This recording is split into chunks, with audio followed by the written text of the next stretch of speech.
Like, what just went on? I feel like, well, first of all, I just spent like 2 weeks in the happies and sads and didn't touch a boulder. Like, WTF.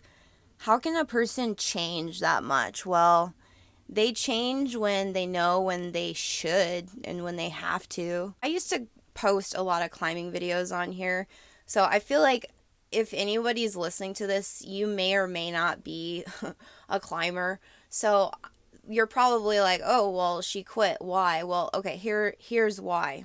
I finally realized like the depth of what was going on cuz I loved climbing. The very first day that I really climbed my biggest free solo was at Fossil Creek in Arizona. I saw this vertical route up this waterfall. It's not the big one. Probably some of you guys know the big one where people jump off. No, a little bit further down. But anyway, I went up this huge, steep vertical. When I got to the top, it was basically like my most epic moment. It was, I don't know, like some Alex Honnold shit where I just knew I was not supposed to be doing that, but I did it. And people at the top were like, that was the most scariest thing we've ever seen. We're so happy that you did that. That was crazy. Are you a climber? And I was like, no, but like, I think I'm going to start. So, anyway, I ended up from there going on to being like a boulder. I started to go outdoors as much as I possibly could. I was really wanting to free solo. I didn't want to have to find partners, which probably sounds crazy, but bouldering is a lot about having like a good group and having good mats. And I honestly didn't naturally fit into some of those groups, and it was hard for me to find my ground. And it was just a little bit uncomfortable, and I just didn't feel, so I'm this like this lone ranger that I started to venture off. And I knew in the back of my mind that, okay, yeah, you're starting to get into that territory of danger because, like, this is, you've seen some of the videos, some of the guys, like, this is not, there's only one or two ways this is gonna go. And yeah, you're trained, but basically what I'm getting to, I quit rock climbing because it was good for me to end on a good note. Let's just say that.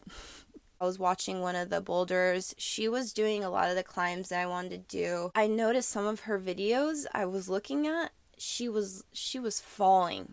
She had gotten hurt.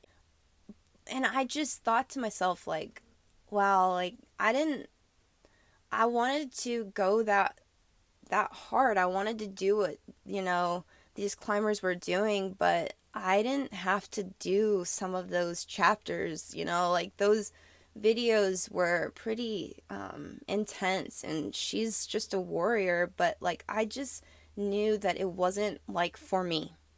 And I will say that was some of the craziest times I've ever been out in the wilderness and some of these like spires.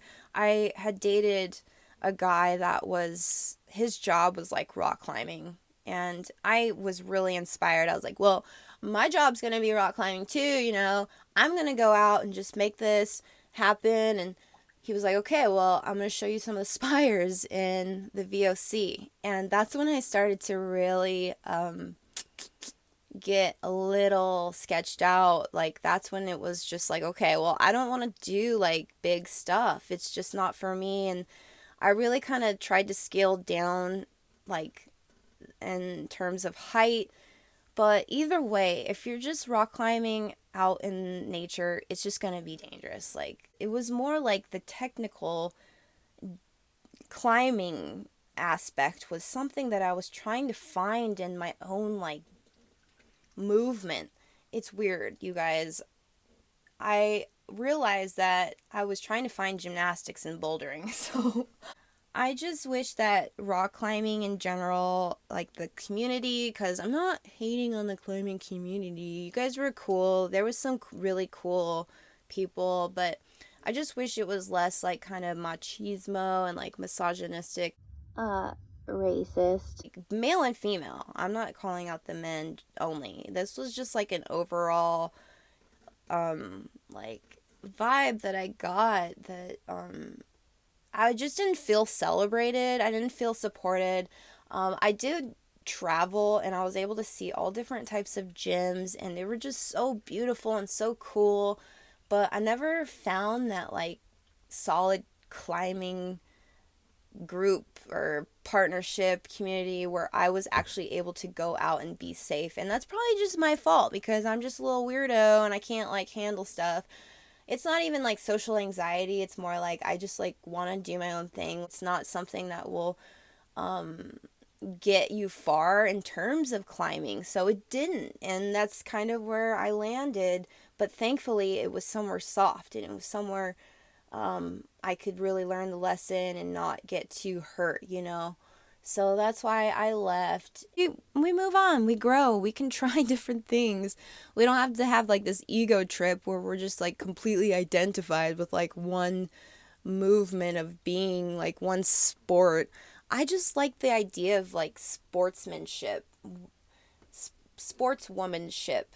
You know, I made that my motto this this last like year on my Rebel Rock tour. It's been like sportswomanship, whatever I want to just have fun doing. It's going to be on my own terms and it's going to be safe. So, anyway, I miss you climbing. I miss you guys, but rock on.